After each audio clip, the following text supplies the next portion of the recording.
Hello! Let's do some warm-up exercise bago mag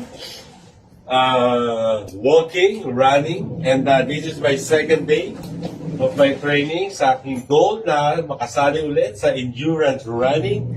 So what will I do na ipapakita ko is squat exercise lang. Simple lang. Open your legs and bend your knees. 1, 2, 3, 4, 5, 6, 7, 8, 9, 10, 11. Ang gagawin ko is 3 sets, diba? 20 counts.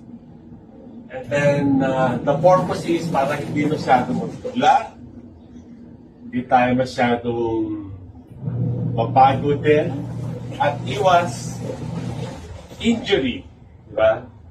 Mahirap if we are going to force thing agad, diba? Lalo tayong hindi makakatapos sa ating goal, lalo tayong tatama rin tayo, palagkaroon tayo ng injury, diba? So, easy-easy lang, diba? And then, do the next sets again. 1, 2, 3, 4, 5, 6, 7, 8, 9, 10, 11. Yun lang pinakakaya niyong mababa. Diba? Para hindi masyadong sumakit ang mga masel-masel.